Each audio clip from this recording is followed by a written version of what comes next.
everyone, and welcome. We're about to break down a really critical piece of cybersecurity tech, the one that's quietly protecting pretty much every website you visit. So, let's jump right in. So, here's a question for you. You ever stop and think about how these huge websites, the ones we use every day, can just brush off thousands of cyber attacks every single minute? How in the world do they do it in real time? Well, the answer is something called a web application firewall, or just WAF for short. Think of it as this invisible, super smart bodyguard that stands right at the front door of a website. Now, a modern WAF is way more than just a simple wall.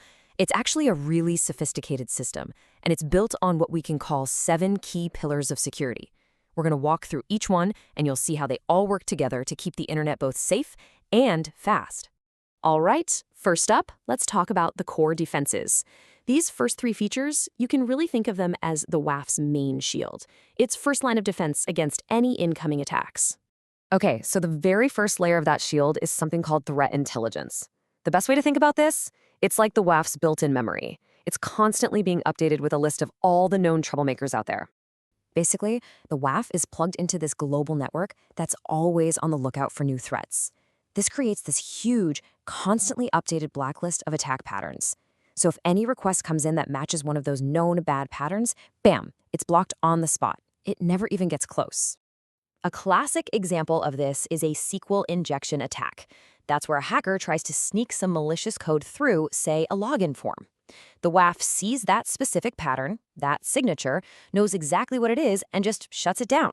Simple, right? But oh, so effective. But what about brand new attacks? The ones that aren't on any list yet? Well, for those, you got to get a little smarter.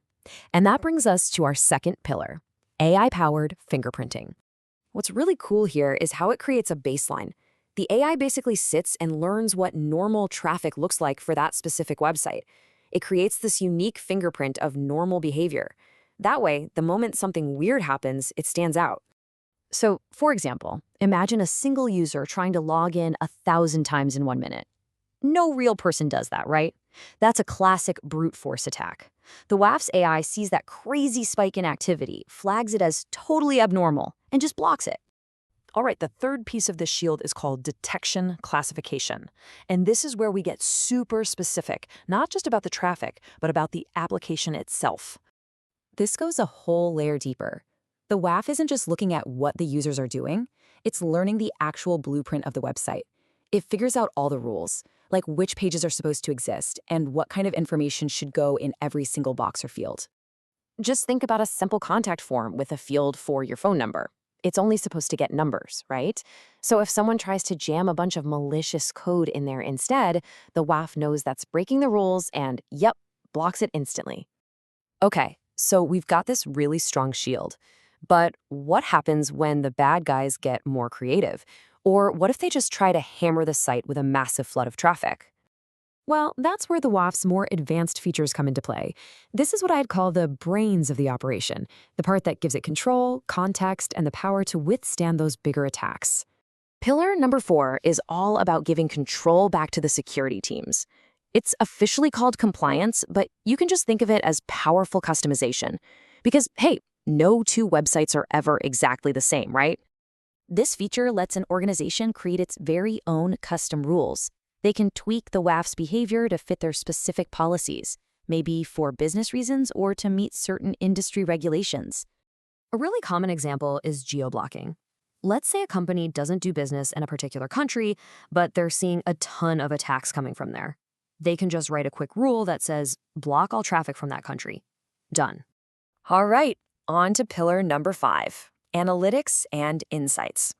This is where the WAF stops being just a guard and starts acting like a detective, connecting all the different clues. So instead of just looking at one single red flag, the WAF's correlation engine looks at everything at once. It takes the threat intelligence, the AI's behavioral analysis, and those custom rules, and puts them all together to make a really confident decision. For example, let's say some traffic comes in from an IP address that's already on a known bad list, and the AI says its behavior looks really weird and bot-like. Well, now the WAF can block it with super high confidence, which also means fewer mistakes and fewer false alarms. Next up, pillar 6, This one deals with one of the absolute biggest threats online today, DDoS attacks, or distributed denial of service. Now, for these kinds of massive attacks, a WAF usually doesn't work alone. It's integrated with huge cloud-based systems that are specifically designed to absorb just insane amounts of attack traffic.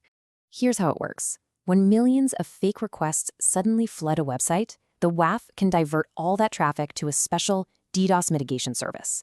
That service basically acts like a giant sponge, soaking up all the bad traffic and only letting the real, legitimate users get through.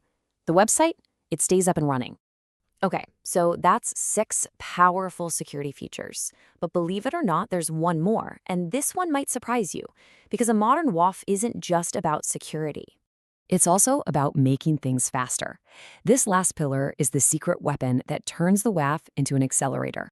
Our 7th and final pillar is application delivery, and it's all thanks to something called a content delivery network, or CDN.